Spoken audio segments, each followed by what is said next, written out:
Oh, hell yeah. This is what I've been waiting for. Actually not. This came out of freaking nowhere. G'day peeps, my name is Scribbs, and welcome to Monster Camp, aka Monster Prom 2.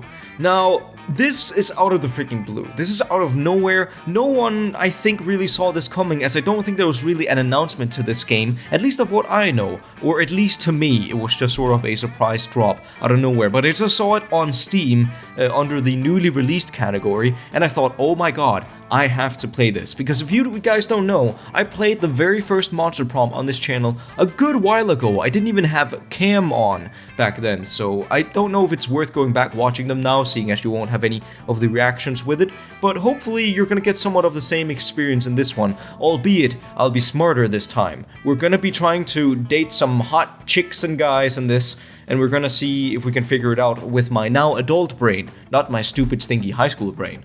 So let's do this. Play. I don't know if anything's different. Wait, voice interjections. Awesome sound. Make your own voices? Oh yeah, that's because I guess it is sort of like a party game. It's a game that you can play with multiple people. Well, sorry, I'm just gonna be playing this on my own. Sweet! Also, I've heard that this game is a little different. It's apparently not like the first Monster Prom, in that you can date everyone. I think it's sort of like a bunch of different campaigns. I don't know, but if you guys are into it, I guess it'll make for more interesting episodes. It's just gonna be me and myself. Look how sad I look. Okay, but player one, short game. No, you know what? I'd take around a good full game. The problem is though, I don't think I can quit the game and save it. So we're gonna have to record this in one long run.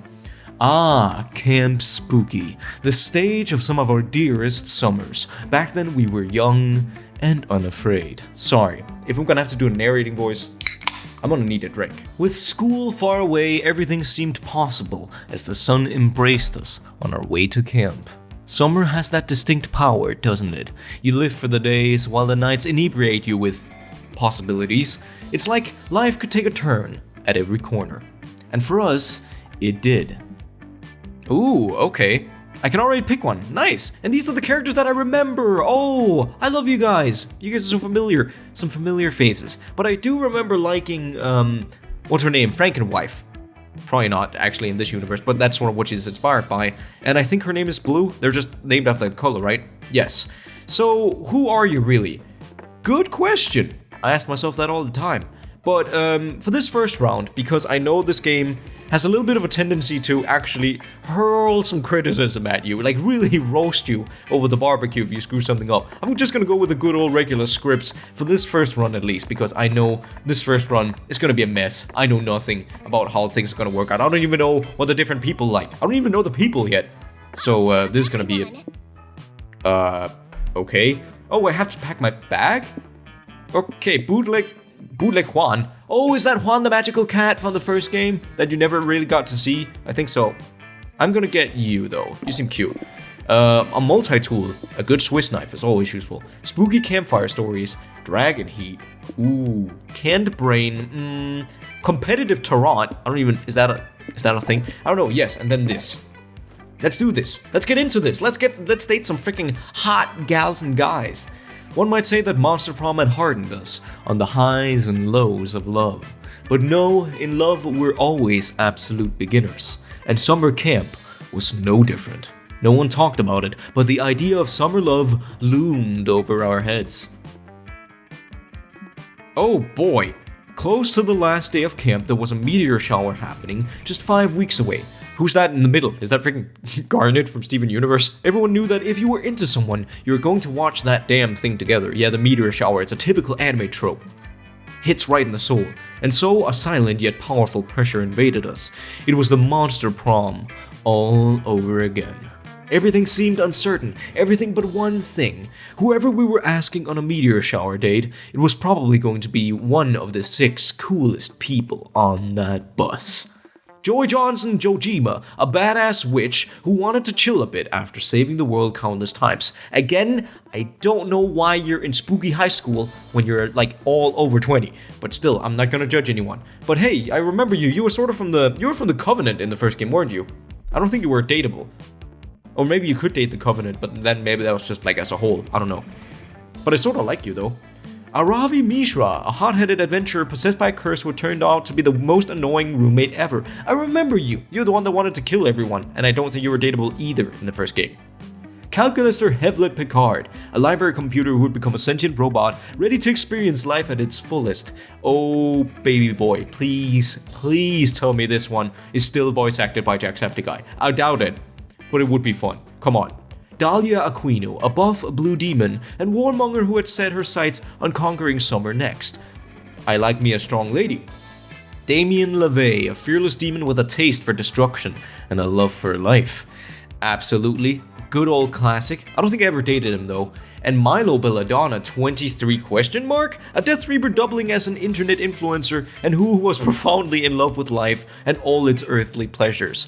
Well, I will say, I've always been into the idea of Dia de los Muertos, I think it's called, and I really like a lot of the style for it. So you know what? I don't even know. Are you like a cryptid or are you just someone covered in body paint? Because it actually sort of looks like it. But you're pretty cute. Pretty damn cute. The bus trip was long, and all of summer could be shaped by the first step, well taken. And so it was clear, it all came down to breaking the ice and causing a good impression with the right person. Which of these articles would you most want to read? Oh yeah, this is where it sucks not knowing the game at all, because that's the way you win. You win by sort of knowing what each person wants and where they go, and you're basically being a stalker, but I know nothing. Very illegal things I do if I were in international waters. What? Camembert? Common mistakes when performing your first fertility ritual? Secret tricks to win at a rock, paper... How do these are basically supposed to, like, make me like one of them, but I don't know which. My first fertility ritual? Hey, Joy! Hello, Joy! I love that article. I consulted it many a time when I was just starting to dabble in fertility rituals. It's nice to know that you're so open to fertility magic. Scribbs, I've met lots of other monsters and mages who just are super prudish about the whole thing. If you want, I've got another article you might like. 15 common household items perfect for an impromptu love potion. Oh, that is problematic. That's flirty witch talk if you've ever heard it. Camp is gonna be awesome. Also, this game is a little vulgar. It's very vulgar, and it's probably gonna have a few innuendos in here and there, so I hope you're ready for that. It is funny though. Some of the dialogue is absolutely one of my favorite parts about it. We only had 5 weeks left to woo our crushes and conquer their hearts. But as I already said, we were young and unafraid, and we were ready to start. My voice is not as deep as it used to be, but I can't wait to do voices. That's one of my favorite parts. I can get a little too into it, so I hope you guys are a little flexible on that part, but oh boy, I better be warmed up. Oh great, week 1 morning. I know what none of these do. Basically, each of these give me like a different bonus up here, but I don't even know what different people like. This first one is gonna be a disaster. Woods, manor, Scott. You know what? Let's go to the woods. Sure. That day, you got lost hiking in the woods. You used the stars, aka nature's compass, to get back to camp. The stars actually teach you all sorts of things, like how one of the stars in Orion's build is actually a nebula. Who would have known? The stars also teach you Italian, the quadric formula, and the true meaning of a friendship. Wow, the stars sure are smart, and they give you +2 smarts. I did not know that would be what gave me smarts. I really didn't. Later, you're looking around for Joy. You just finished reading her copy of How to Be a Slightly Better Friend Despite Your Suffocating Horniness by Dr. Hugh G. Boder, MD. You see Joy nearby. She's quietly reading, and you learned that it's rude to interrupt, so you give the book back and turn to go. Yay! You show basic respect for your friend. Wait, Scribbs, is it? You're just going to leave without introducing any absurd high-stakes shenanigans? Come on, don't be shy. You're always inciting the anger of dark, evil forces, and I always save you, thanks to my magical powers and impeccable leader skills. You tell Joy that you don't really have any urgent misadventures going on. Ever since you stabbed that ghost in the face last week, things around camp have been pretty chill. Oh well, I guess that's good. I hope it wasn't Polly, because Polly was pretty cool. I guess that's good. I mean, it's not like I was hoping you were possessed by an eldritch horror and so I could cleanse you and save the world from primal evil. In fact, I'm happy that you're not interrupting me with life or death narrative stakes. I was technically supposed to take the summer off, so I guess I'll, relax. Joy is so cute, and also low-key a workaholic. Relate much? You remind her that she defeated Dimitri and Morty's plan to poison the water supply last week. That was enough heroics, right? Scribbs, you're totally right. Dimitri and Morty are my closest official nemesis. We should head over to Camp Rival Camp right away. We can spy Dimitri and Morty and make sure they're not plotting the end of the world or the rise of the dark side or anything like that. Great idea, Scribbs. Thank you. Was that my idea? Not what you meant, but whatevs. You follow Joy to Camp Rival Camp, and you two hide out in the bushes. Right away, you spot Dimitri and Morty. Who's Morty? Check out those fiendish, muscular villains. They're clearly playing in some kind of evil scheme. Just look at them. They're using that sword to make adorable origami animals. I remember Dimitri, he's the vampire, but I don't know who Morty is. Unless it's Rick and Morty. Yep, Morty and Dimitri are doing some adorable and maybe deadly arts and crafts. Before long, they move on to their next BFF activity. Grooming an alpaca. Dimitri put on a party hat and a poncho on an alpaca, and Morty is busy weaving beads into its mane. They're having so much fun. That is adorable. Okay, I know it doesn't look like they're being evil, but what if that's a sacrificial alpaca? Maybe they're preparing to sacrifice it in some kind of evil ritual. Then you watch as the two shirtless goofballs cook up some homemade raspberry jelly. Somehow they fashion some fancy jelly beards, and then wear the beards? Sticky, but sexy. Really? This is so frustrating. I can't tell if these two are doing evil deeds or if they're just being stupid. I'll look like a total idiot if I intervene when there's no evil to defeat. I can't believe I'm saying this, but... Scribbs, what do you think? How do we tell if Morty and Dimitri are actually evil? Oh god no. Disney movies taught you well. If these two are evil, they'll burst into a classic villain song sooner or later, or Dimitri and Morty are idiots, and stupidity is basically a different language. Hire an interpreter who's fluent in stupidity. Well, I do have a big brain. Oh, come on! I'm not smart enough! Someone who's fluent in stupidity is interesting, but I'm not really sure who we... Oh my goodness, I know exactly who we can ask. Is he still voiced by Aaron? I hope so. Hey guys, thank you for asking me to hang out in Rival Camp bushes. I love hanging out in the bushes and sometimes peeing on them. Thanks for coming, Scott. Scribbs and I have a favor to ask. You know how you're a really good boy, right? Yes, I'm a really good boy. Since you're such a good boy, we want you to go talk to Dimitri and Morty right over there. Then come back here and tell us if they're planning anything nefarious, alright? Scott walks over to Dimitri and Morty. You're worried this is gonna end with a werewolf, minotaur, vampire bloodbath. But Dimitri and Morty quickly invite Scott to play with them right away, suspiciously quickly, almost as if they were hoping this would happen. After 45 minutes of solid playtime, Scott returns to the bushes with Dimitri and Morty. Scott, you look different. What did they do to you? Joy! Scribbs! I've joined the dark side, so that means that I have to betray you. Look out, I'm betraying you right to your face. Yes, young Mr. Howell is on our side now. It was our plan from the beginning, to lure someone in with our fun activities and then turn them evil. Oh, I knew that you guys were up to something. I guess Scott was the perfect target. You probably needed someone impressionable. You got that right, babe? Our evil indoctrination only works on people who are kinda dumb and have washboard abs. Right, Scott? Yeah, Morty and Dimitri taught me that the only way to be a real good boy is to be a bad boy.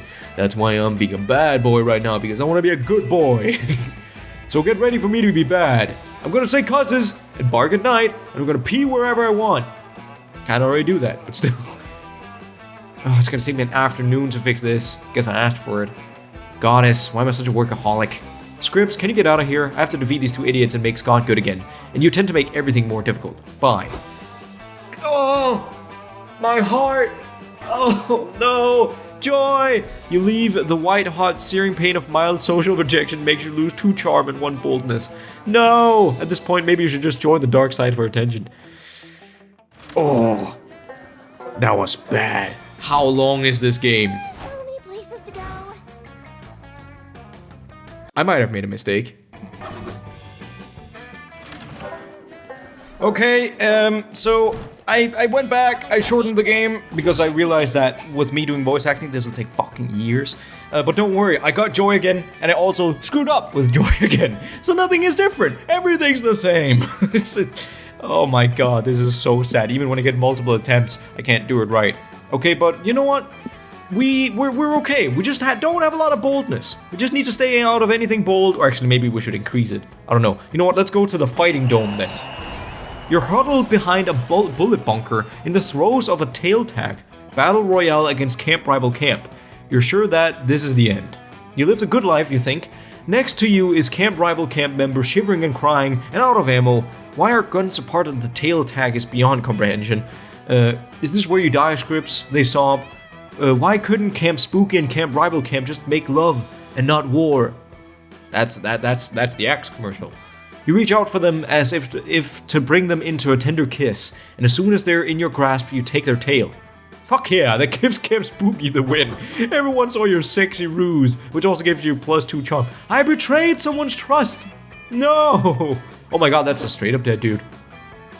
Oh god, hold on. Hey, Scribbs, get over here. We need a fourth for a game of Extreme Double Dutch.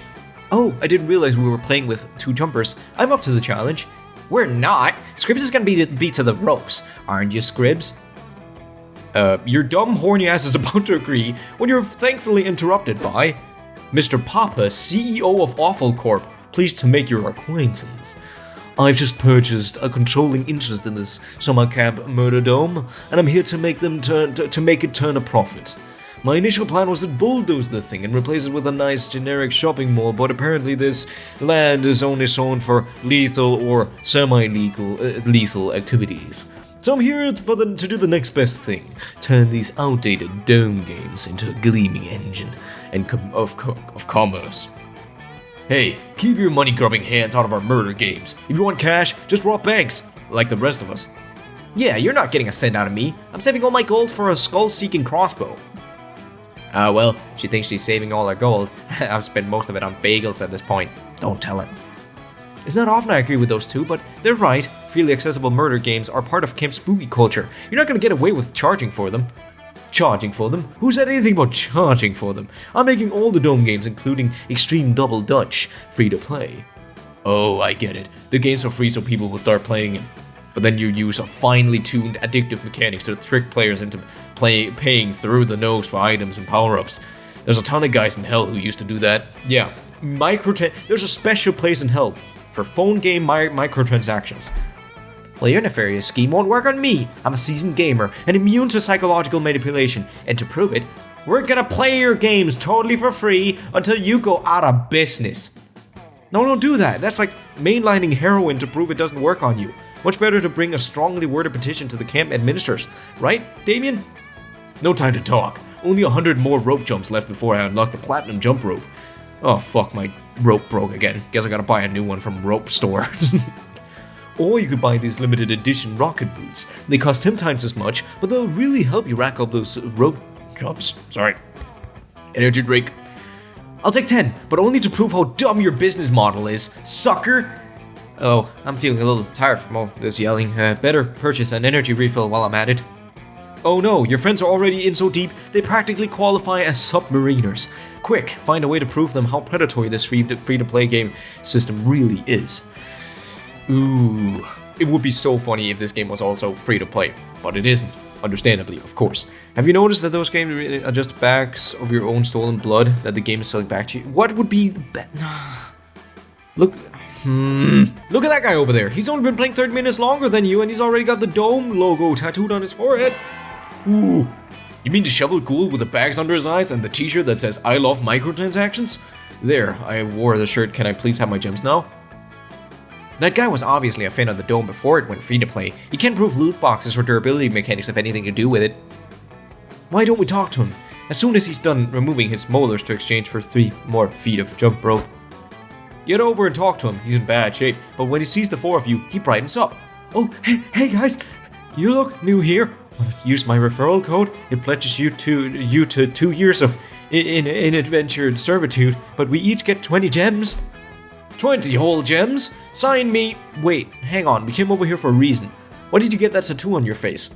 What? Oh, this isn't even my real face. I got it for participating in the Harvest Your Family's Organs for the Company challenge. Does it give you any special powers?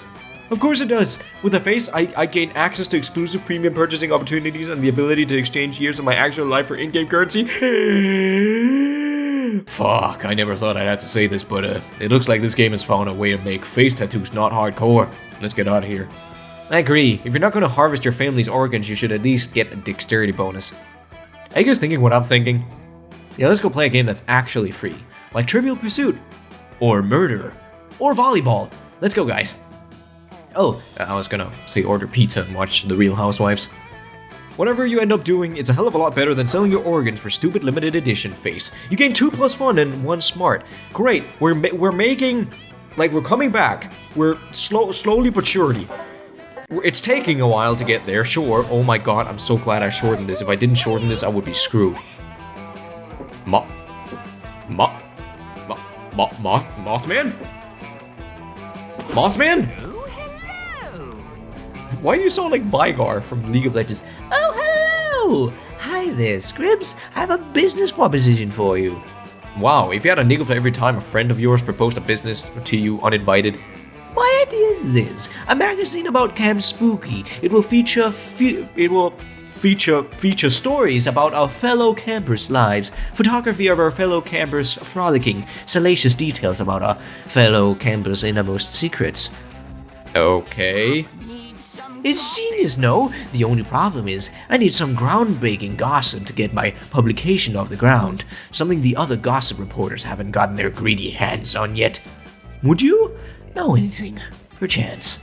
Ah, fuck it. You always want to give an interview, and this might as well be your only chance. Let's gossip. Parkour, surprise limbo, Nickelodeon trivia, or dick swinging. You know I gotta. Oh god, no, ew. I just saw used tampon and I was immediately like, nope. Everlasting ring pop? Type in the name of someone you admire. I don't know. I like Milo. I want to talk to Milo. She's also the only like real new character, I think. Amazing! This will be our cover story for our debut issue, Scribbs with Saucy Secrets. I'm going to do more sleuthing stories. Catch you later. Your friends are all craving some wild, juicy gossip, and you're here to deliver. Your rumors spread around camp in record time. I heard the weirdest thing. Hi. Are you a dungeon master or someone from Diablo? Hey, has anyone told you the latest deets on Scribbs yet? So you may have noticed how Scribbs is usually walking around with a everlasting ring pop on a chain tucked into her shirt. I've always thought it was just a dazzling fashion statement, but apparently there's more to it. According to what I've heard, the everlasting ring pop was actually gifted by Scribbs' good friend and mentor Milo on their deathbed. The everlasting ring pop is actually imbued with Milo's spirit, and it has lots of practical uses. For example, it smells delicious, and it adds a 1 AC to Scribbs' natural armor, and it gives her +4 to her dick swinging skills. Thanks, man. Yeah, the everlasting ring pop is Scribbs' most prized possession, and I've heard that it only stays on during sex. I regret giving this guy Papyrus's voice. What do you think about that? I don't think I'm ever going to be able to look at Scribbs in the same way ever again. Scribbs' reputation will never be the same again. She's about to gain +2 char- I thought it was actually going to decrease from what you just said, but hey, I mean the standards are low in this camp. What'll it be then? I'll use my skills or I'll take a gamble. Skills? Oh, welcome. You're new here? Don't fret, let me explain how this works. This is wild yet simple. I have a selection of drinks at hand, yet hands come and go. There's a little time to think, and if you don't choose to drink quickly, someone else may take it. It's push or get pushed. And these drinks, look, choose whatever you want, but I'm not responsible for whatever you put in your mouth. I'm a wizard in training. For you to test my concoctions is somewhere between kind and reckless. So, get ready and good luck. What?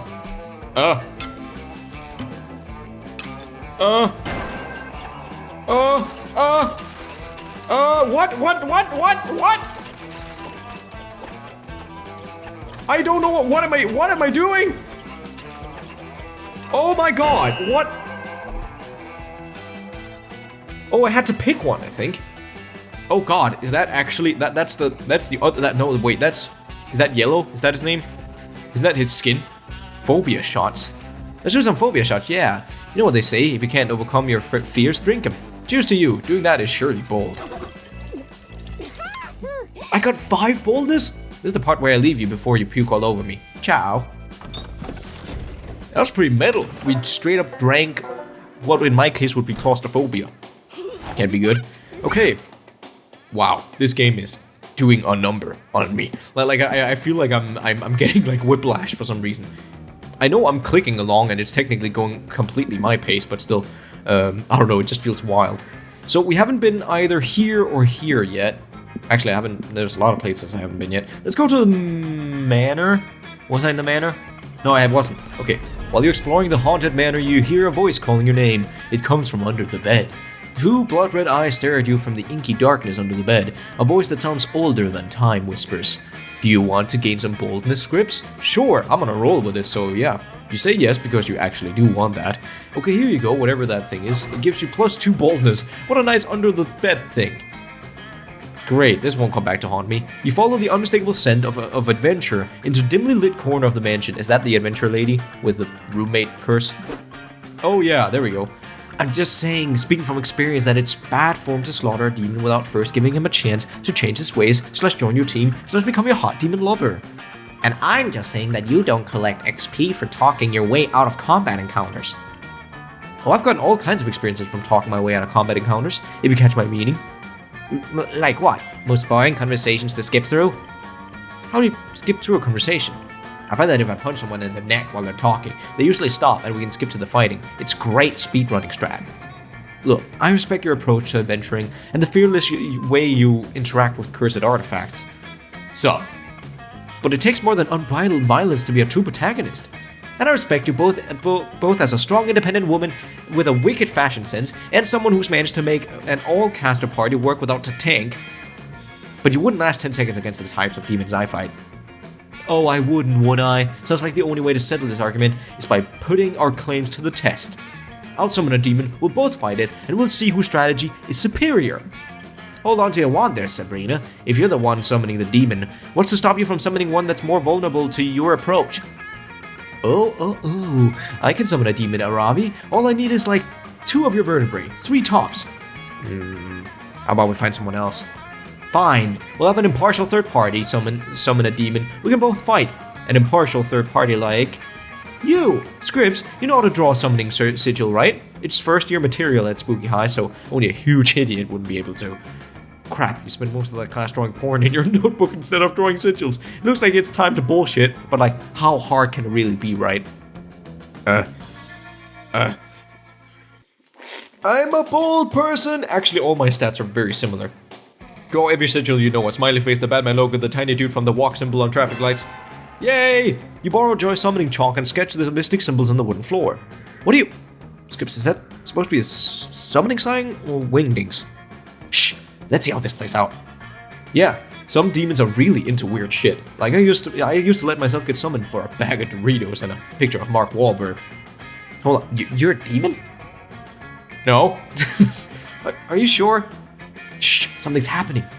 Sure enough, a thick green smoke has billowed up from the floor and filled the room. When it clears, you see before you a terrifying creature with a perpetually smiling face. It cackles and brandishes its claws. You fools, it cries. It is I, the Smiler. For centuries I've been imprisoned within a pedestrian walk signal in New York City. Many have drawn my sigil, the smiley face, but only Scribbs was reckless enough to combine it with the sigil of the infernal cage that helped me. But wait, why? The Batman, how did that help summon you? What? Says the creature looking around. The Batman symbol? That's not for summoning, that's for summoning. A window shatters and in swings Batman on the wings of night. He lands amongst you and your friends, and the Smiler rears back in shock and terror. Batman! Thanks to gods you're here. We can't show you for copyright reasons. How do we defeat this terrible demon? In my experience, says Batman darkly, the best approach is the combination of raw violence, technology, psychological warfare, and also being very, very, very rich. I was about to say that, if you weren't gonna. It looks like we'll have to work together, Arabi. Quick, I'll tempt him to join the forces of good with my empathetic words and luscious body. You sneak up and stab him. That's the kind of plan I like to get behind. Stabs ahoy! Somehow, despite having loudly announced their plan, it totally succeeds. The Smiler's been defeated, and Batman banishes him to Arkham Asylum. You all learn, oh, the Smiler. I get it. A valuable lesson about teamwork and about what a chill dude Batman is. Hex even gets his autograph. As for you, you gain +2 boldness and I am owning it with boldness, baby! Okay, week 2 evening. Oh god. I don't know, like, who likes boldness? It's the only thing I have to my personality. Who likes my boldness? I'm very desperate. Scout HQ? That day all the scouts make a braid chain as a team building exercise. You learn all sorts of new ways to braid hair. That's useful. But the person braiding your hair accidentally ties an infinity knot into your head. There's no way to untie it. You can see into infinity. But right before coach gives you the worst haircut of your life, you see how all of your friends will die. It's useful in helping you eliminate David Davidson, the doomed deer person, from your romantic prospects. You also watch every Marvel movie that will ever be released. You gain +2 creativity from witnessing so many plot twists. I can imagine. You meet up with Joy to help her practice her dramatic looks, when suddenly your nose detects the unmistakable scent of Dimitri. Indeed, my little sometimes foe and definitely not potential love interest. No, that's not what it smelled at all. It smelled much more like Coach in a bear costume. Bear attack! I'm a bear, and I'm attacking. Don't worry, I'm not actually a bear. I'm just a good old high school coach who cares a lot about bear safety. I know you're not actually a bear, coach. Can't you see I'm busy having a climactic and steamy showdown with my sometimes foe and definitely not secret crush?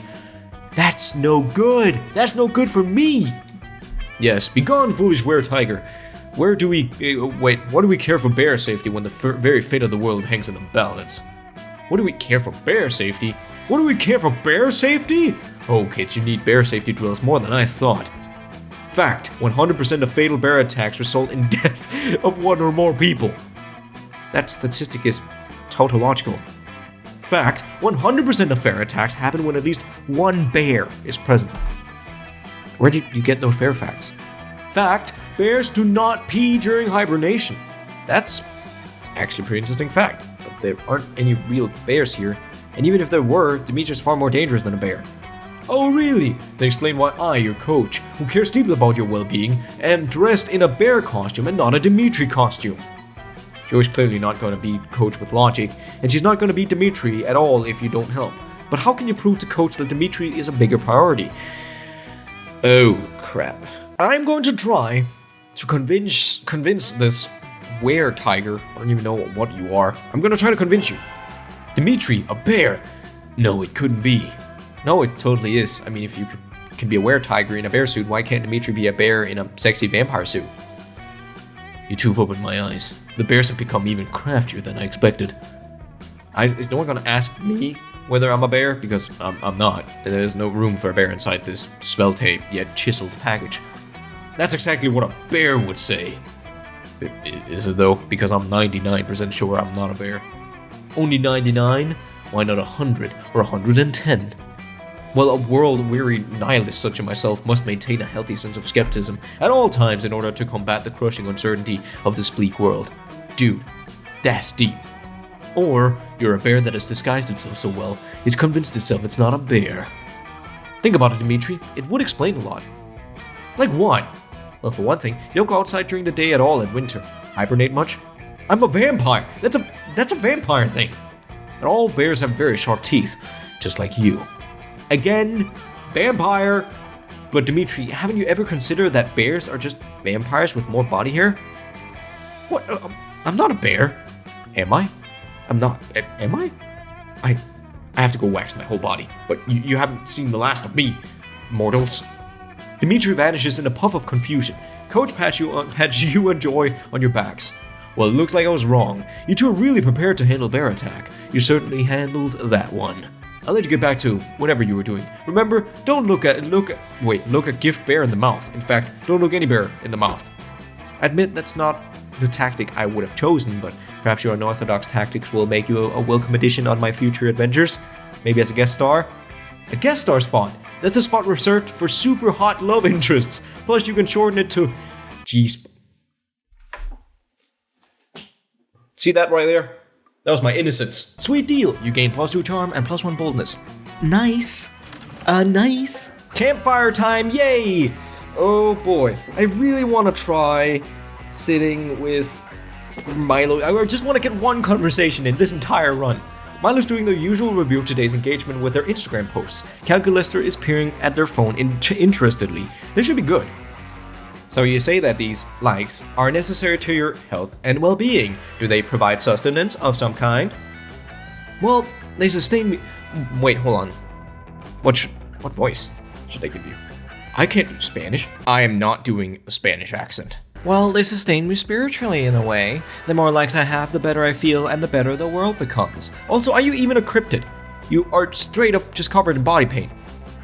Like this entire outfit could just make up. Ah, it is biopsychological need. Then to know and be known, I am comforted that, once again, logic has proven that everything can be boiled down to a science. I have read that other pack animals like corvids experience a similar social drive phenomena. Do corvids have Instagram?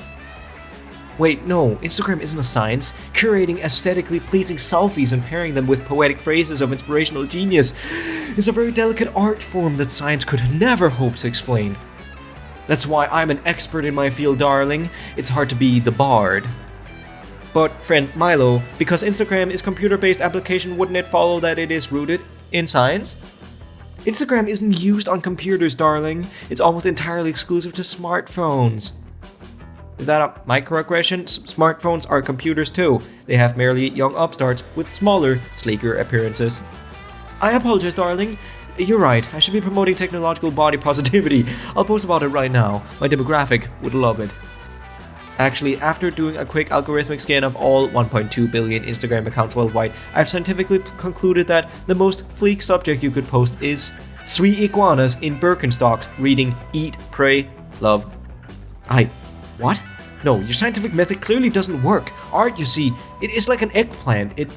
You need to cut Milo off before DreamWorks copyright claims you or something. Can you end the debate on whether or not Instagram is a science or an art form? I don't even use Instagram. If you asked me on YouTube, I would be freaking like cha-ching. Milo, you're saying no with your words, but yes with your IG profile. While we were talking, you just went and posted that iguana thing. I'm not gonna call Milo out. But I like both of these characters though. I like Calculus, just such a sweetheart. Calculus, though, there are lots of things that science is unable to explain, like Instagram, the nature of consciousness, and how I feel about Milo. That's actually a pretty good answer. Hey! An interesting thought, Scribbs, but still not entirely accurate. Instagram is scientifically provable to be useful for talking about iguanas. The nature of consciousness resides in organics, brain chemistry. So I guess these guys don't have voice acting this time around. That's sad. Maybe they're gonna add that later. And your feelings for Milo are characterized by an increased heart rate, followed by a rush of endorphins that causes dizziness and slight nausea. I believe that you organics refer to this as sexual attraction, or colloquially known as a crush or puppy love amongst youths. Either that, or you have dysentery. Oh, Calculus, darling, at least warn Scribbs before you put her on blast like that. And in defense of her obvious crush on me, those may be the way chemical processes by which attractions occur. But why do they occur? Can you scientifically explain the burning passion that lives in Scribbs' heart? Nay, the world's heart when it lays eyes on me? Okay, the narcissism is a little much there. Also, Calculus, to control yourself, you gotta dig in your forehead. Well, when you crunch the data, darling, this is why you fail to understand the organic experience. You miss the true magic of love and life by constantly using numbers and chemicals to explain things. Sometimes the connection between friends and sweethearts should be cherished, not quantified. Ah, I see. Thank you for the advice, friend Milo and friend Scribbs. I shall increase my unquantifiable cherishment of you both by a factor of 17. You're doing it again, sweetie, but I appreciate the sentiment.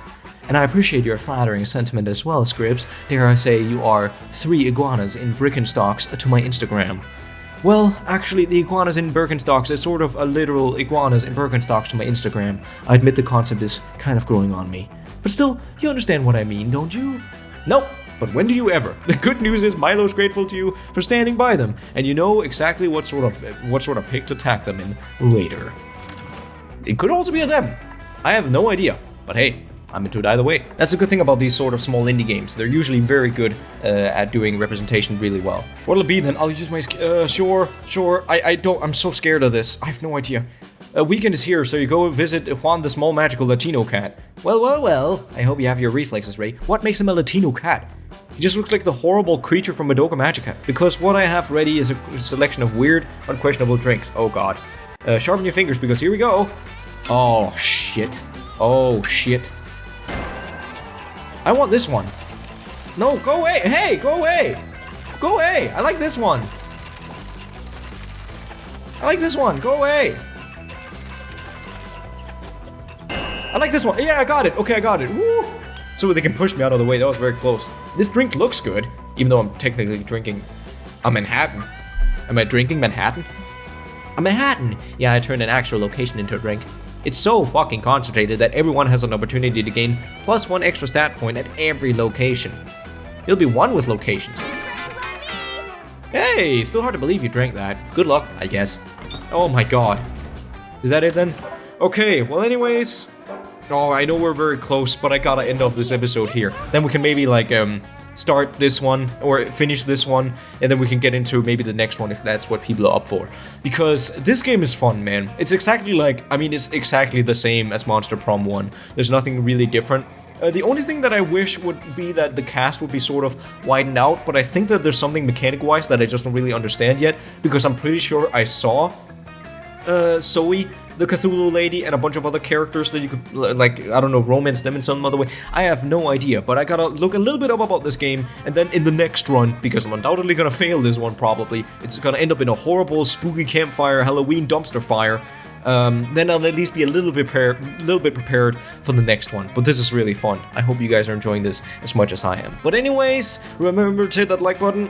It lets me know what pivots to your interest. Wow, that energy drink is really getting to me. And remember to hit that subscribe button because it keeps me going even when the going gets tough. So thank you all so much for watching, and I'll catch you on the next one. Peace.